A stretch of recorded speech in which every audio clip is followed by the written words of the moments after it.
오늘 이 시간 하나님께서 우리에게 주시는 말씀은 신약 마태복음 25장 1절에서부터 13절까지의 말씀입니다. 제가 공독할 때 살아계신 하나님 아버지의 음성을 다 들으실 수 있기를 소원합니다. 그런데 하늘나라는 저마다 등불을 들고 신랑을 맞으러 나간 10처녀에 비길 수 있을 것이다. 그 가운데서 5은 어리석고 5은 슬기로웠다. 어리석은 처녀들은 등불은 가졌으나 기름은 갖고 있지 않았다. 그러나 슬기로운 처녀들은 자기들의 등불과 함께 통에 기름도 마련하였다. 신랑이 늦어지니 처녀들은 모두 졸다가 잠이 들었다. 그런데 한밤중에 외치는 소리가 났다. 보아라, 신랑이다. 나와서 맞이하여라. 그때 그 처녀들이 모두 일어나서 제 등불을 손질하였다. 미련한 처녀들이 슬기로운 처녀들에게 말하기를 우리 등불이 꺼져가니 너희의 기름을 좀 나눠다오 하였다. 그러나 슬기로운 처녀들이 대답하였다. 그렇게 하면 우리에게나 너희에게나 다 모자랄 터이니 안 된다. 차라리 기름 장수들에게 가서 사서 써라. 미련한 처녀들이 기름을 사러 간 사이에 신랑이 왔다. 준비하고 있던 처녀들은 신랑과 함께 혼인잔치에 들어가고 문은 닫혔다. 그 뒤에 나머지 처녀들이 와서 주님, 주님, 문을 열어주십시오 하고 애원하였다. 그러나 신랑이 대답하기를 내가 진정으로 너희에게 말한다. 나는 너희를 알지 못한다 하였다. 그러므로 깨어있어라. 너희는 그 날과 그 시각을 알지 못하기 때문이다. 아멘. 주님께서 주시는 말씀입니다. 오늘 본문 말씀은 하나님 나라에 참여하는 성도로서의 삶의 양식이 재림의 날에 구원받을 자격을 갖추기 위한 것이 아니라 하나님께서 성도에게 기대하시는 일상적인 것임을 우리로 하여금 생각해 보게 합니다. 마태 공동체의 사회적인 정황을 먼저 살펴봅시다. 마태 공동체는 대다수의 개종한 유대인과 소수의 이방인 성도로 구성되어 있었습니다. 이방인으로서 이방 종교를 갖는다는 것이 다신교 사회에서는 그리 큰 일은 아닐 수 있습니다. 하지만 유대인에게는 이야기가 달라집니다. 유대인들은 야훼 하나님을 향한 유일신앙을 가지고 있었고 그것을 유대교라 불리는 종교를 중심으로 실천하고 있었습니다. 그런데 그런 유대교 안에서 아주 이질적인 주장이 생겨났습니다. 아직 기독교라는 개념이 생기지 않았을 당시에는 유대교 안에서 예수님을 그리스도로 믿는 유대인들도 그들 스스로를 가리켜서 유대교도로 인식하고 있었습니다. 예수님을 야훼 하나님과 동일한 분으로 믿고 있던 유대인들에게는 그런 그들의 신앙이 유일신앙에 위배되는 것이 아니었기 때문에 그들 스스로가 유대교인이다라는 인식에는 무리가 없었던 것이죠. 하지만 예수님을 야훼 하나님과 동일한 분으로 받아들이지 않았던 대다수의 유대인들에게는 그것은 유일신앙에 위배되는 것이었습니다. 그래서 같은 유대교 안에서 예수님을 그리스도로 고백하는 소수의 유대인은 그것을 인정하지 못하는 다수의 유대인들에 의해서 배척당하고 있었습니다. 그들에게는 기독교로 개종한 유대인들이 유일신앙을 가진 자들이 아니라 다신교를 믿는 자였기 때문입니다.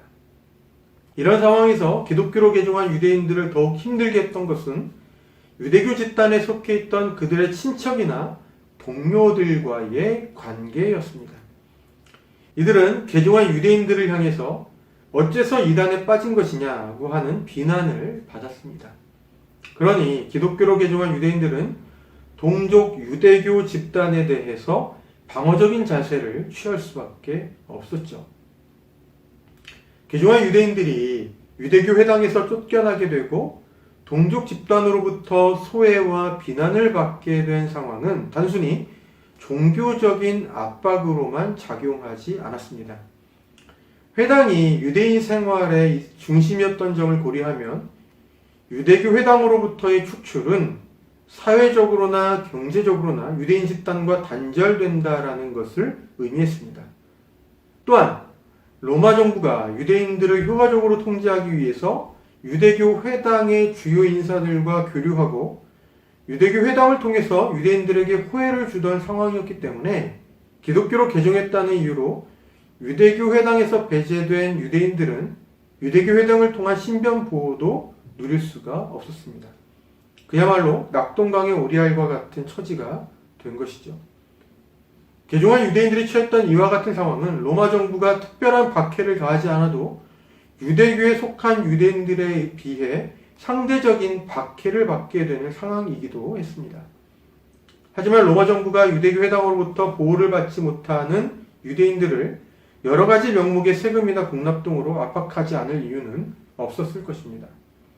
이 모든 것들이 단지 개종한 유대인들이 유대교에서 기독교로 개종하면서 치러야 했던 대가였던 것입니다.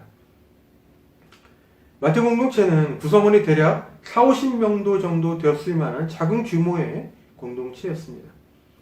하지만 그들은 소위 대안적인 삶을 실천하고자 했습니다. 예를 들면 강제력을 동원해서 피지배민들을 효과적으로 통치할 수 있었던 이 로마의 지배 방식에 대해 비폭력과 용서, 고난의 감내 등을 통해서 사람들과의 관계를 이루어가는 방식을 지향했습니다.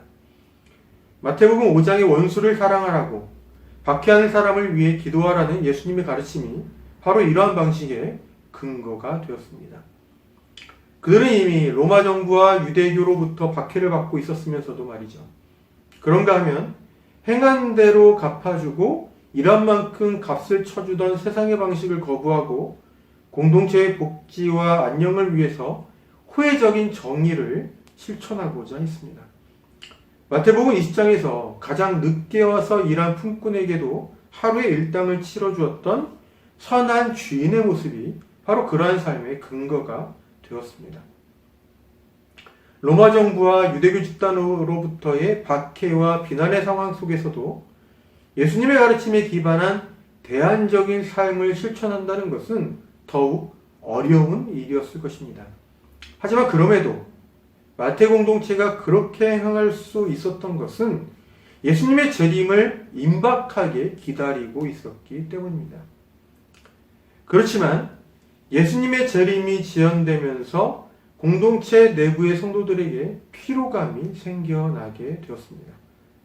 동족 집단으로부터의 소외와 따돌림, 그로 인한 경제적, 사회적인 피해, 친족들로부터의 비난, 그리고 로마 정부로부터의 전방위적 박해, 그리고 그 속에서도 대안적인 삶을 실천하려는 노력이 금방이라도 이를 줄 알았던 예수님의 재림이 지연되면서 내부에서부터 흔들리고 있었습니다. 오늘 본문은 바로 그런 상황에 처했던 마태 공동체에게 전해졌던 말씀입니다. 마태 공동체, 특히 그 안에 속한 유대인들은 그들이 동족과 친족으로부터 비난과 따돌림을 받고 로마로부터 박해를 받고 있어도, 그리고 힘들지만 이렇게 하는 것이 옳은 길이라고 믿고 주님의 말씀에 근거하여 실천하던 대안적인 삶도 감내할 수 있었습니다. 예루살렘 성전이 무너졌으니 이제 곧 주님께서 재림하실 것이라고 믿었으니 말이죠. 그렇다면 박해와 고난의 시간을 조금 더 참고 인내하면 될 것이라고 생각했을 것입니다. 하지만 다시 오시겠다고 말씀하시고 승천하셨던 예수님은 그렇게 하늘로 올라가신 지 적어도 50년 이상이 흘러버렸고 예루살렘 성전이 멸망한 지도 10년 가까이 지났음에도 불구하고 오늘도 주님께서 오지 않으시니 고난의 현실 속에서 하루하루를 견디며 살아내던 마태 공동체, 특히 그 속의 유대인들은 더욱 지쳤을 것입니다. 어쩌면 이렇게 말한 사람들도 있었을지도 모릅니다. 대체 언제까지 우리가 이렇게 살아야 합니까? 그들이 겪어야 했던 고난의 현실은 가깝고 재림의 시간은 멀게 느껴졌을 테니 아마도 그랬을 것입니다. 그리고 공동체를 목표하던 마태는 예수께서 말씀하신 것을 통해 그의 공동체를 격려하고자 했습니다. 본문은 팔레스티나의 결혼 풍습을 배경으로 하고 있습니다. 결혼식은 늦은 밤에 행해졌고 신부의 들러리들은 신부의 집에서 신랑을 기다려야 했습니다. 결혼까지는 신랑이 처리해야 할 여러 단계들이 있기 때문에 간혹 신랑이 예식장에 도착하기까지 늦는 경우가 있었습니다. 하지만 신부의 들러리들은 신랑이 올 때까지 등불을 켜고서 기다리고 있어야 했습니다. 마침내 신랑이 신부의 집에 도착하면 신랑과 신부 그리고 들러리들은 함께 예식장으로 들어가게 되고, 예식이 시작하게 되면 등불을 쥔 들러리들은 춤을 추면서 신랑과 신부의 예식을 축하했습니다. 예수님의 비유는 이러한 결혼 풍습을 배경으로 삼고 있습니다. 본문을 보면 신부의 들러리들은 총 10명이고 5은 지혜롭지만 다른 5은 어리석은 사람들로 나옵니다. 이러한 엇갈린 판단은 그들이 신랑이 올 때까지 버틸 수 있을 만한 충분한 기름을 준비했는지의 여부에 달려 있습니다. 지혜로운 5명은 기름을 충분히 준비해 놓았지만 어리석은 5명은 그러지 못했다는 것입니다. 아마도 어리석다는 판단을 받은 5명도 통상적인 결혼식에서 신랑이 늦는 정도를 감안해서 기름을 준비해 놨을 것입니다.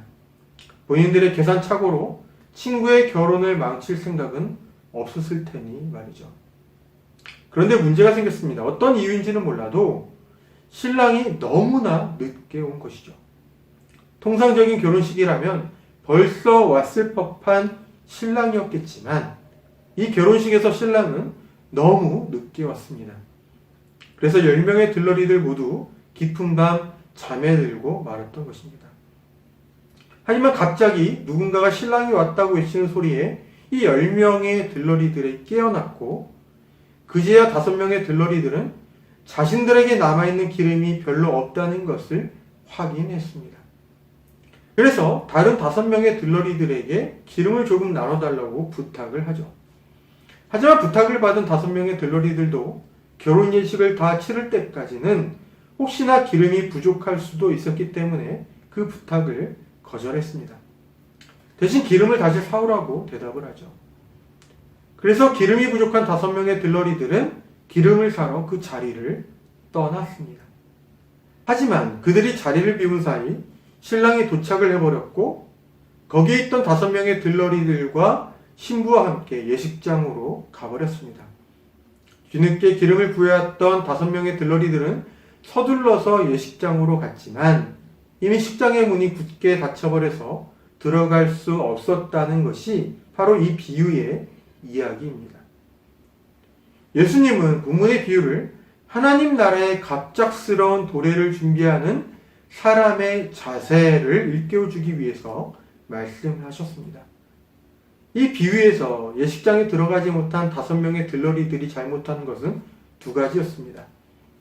하나는 통상적인 결혼식을 생각해서 거기에 준하는 만큼의 기름을 준비했다는 것이고, 다른 하나는 신랑이 왔을 그 시각에 바로 그 장소에 없었다는 것입니다. 하지만 이 2번째 잘못은 결국에는 충분히 기름을 준비하지 못한 첫 번째 잘못에서 기인한 것이죠.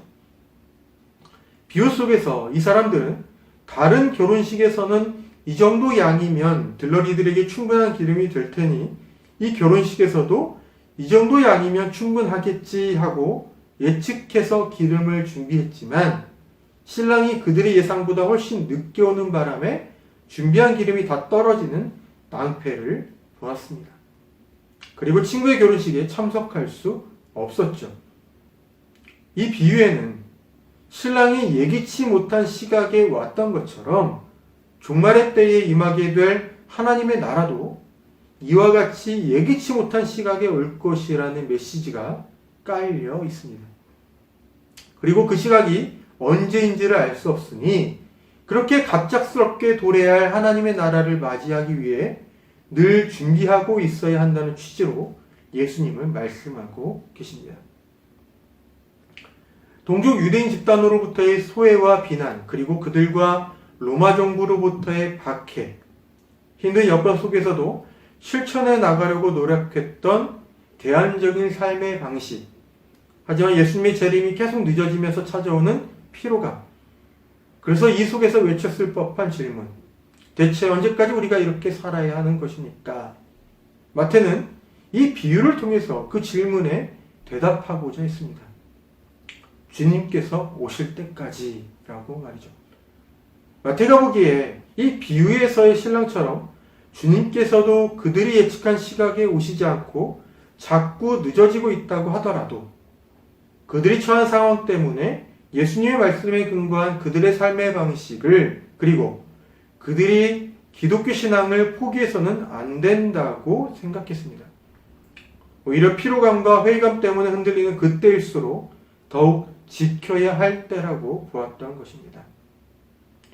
어째서 예수님은 종말의 때에 관해서, 주님의 자림이 언제 일어날 것인지에 관해서 명확하게 말씀하지 않으신 것인지 생각해 본 적이 없었습니다. 설교를 준비하기 전까지는 말이죠. 하지만 설교 원고를 준비하면서 처음으로 생각해 볼 수 있었습니다. 저는 반대로 질문을 해봤습니다. 만일 그날의 날짜를 명확하게 알려주셨다면 어땠을까 하고 말입니다. 이런 가정을 하고 머릿속에 격투기 선수를 떠올려 봤습니다. 어떤 격투기 선수는 시합 날짜가 잡히지 않았을 때에는 먹고 싶은 것도 먹고 좀 여유를 가지면서 살지만, 시합 날짜가 잡혔을 때에는 그 날짜까지 남은 시간을 계산하면서 시합을 준비하기 위해 먹는 것을 조절하고 몸을 만든다라고 했습니다. 그런데 만일 시합 날짜가 언제로 잡힐지를 모른다고 한다면 어떨까요? 격투기로 먹고 사는 사람이라면 항상 식단을 조절하고 몸을 만들고 있어야 할 것입니다. 만약 하나님께서 종말의 때를 명확하게 알려주셨다면 종말의 때에 하나님의 나라에 들어가기 위해서 날짜를 계산하고 그 나라에 들어가기 위한 적당한 준비를 하려고 할지도 모릅니다. 하나님 나라의 방식으로 이 세상에서 살아가는 일이라는 것이 많은 부분 나의 욕심을 내려놓고 용서하고 사랑하고 정의롭게 행하고 이타적으로 살아가는 삶과 겹치기 때문에 이러한 삶의 방식이 불편하기도 하고 손해를 보게도 만듭니다. 그래서 때때로 그것은 거리껴지기도 하고 피곤하기도 합니다. 이러한 불편과 손해와 피곤함의 이유로 만일 종말의 때를 명확하게 한다면 그날까지 남은 일수를 계산하고 종말에 구원받을 만한 자격을 얻기 위해서 적당한 삶을 살게 될지도 모릅니다.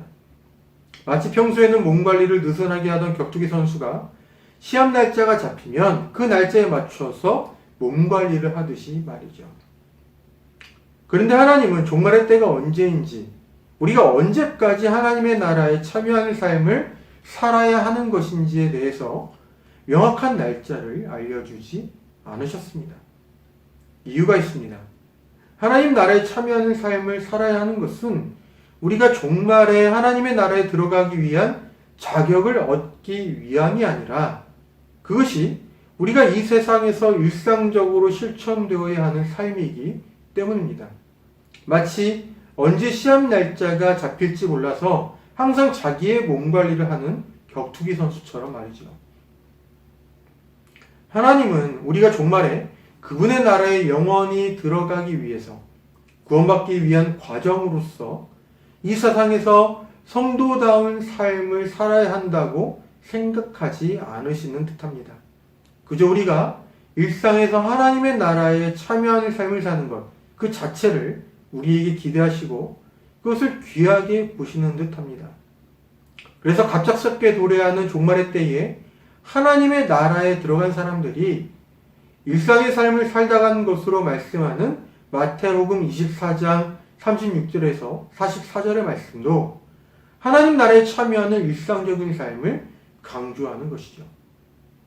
그래서 저는 하나님께서 종말의 때에 관해서 명확하게 그 날짜를 알려주지 않으신 까닭을 우리가 이 세상에서 하나님의 인도에 따라서 살아가는 삶이 종말의 때에 구원을 받기 위한 자격 요건을 충족시키기 위한 것이 아니라 그러한 삶이 우리의 일상적인 삶이기를 우리에게 기대하셨기 때문이라고 생각합니다. 소위 말하는 천국에 들어가기 위해서 하나님의 인도에 따르는 삶을 살아가는 것이 아니라 그냥 그러한 삶이 곧 이 세상을 살아가는 우리의 삶의 양식이 되기를 바라는 하나님의 마음이 있다는 것입니다. 우리는 자꾸 종말의 때 내가 구원받을까?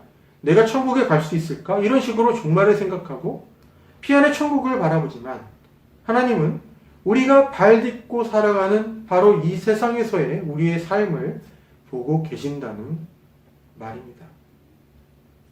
지금 이 시간에도 어느 곳에선가 어려운 환경 속에서도 하나님의 인도하심에 따라서 살아가고자 애쓰는 성도들에게 그들이 그 삶을 포기하지 않고 인내하며 살아갈 수 있을 만한 주님의 위로와 돌보심이 있기를 빕니다. 그리고 그들의 그 애씀만큼 그들의 선자리가 치유되고 또 변화되기를 빕니다. 또한 오늘 설교에 참여한 우리 모두도 어떠한 여건 속에서도 하나님의 인도하심에 따라서 살아가는 삶이 우리에게 일상적인 삶이 될 수 있기를 빕니다. 그렇게 되도록 성령 하나님을 통해서 주님의 정신과 하나님 나라의 가치가 그리고 주님의 위로하심이 우리 모두에게 채워지기를 빕니다. 기도하겠습니다.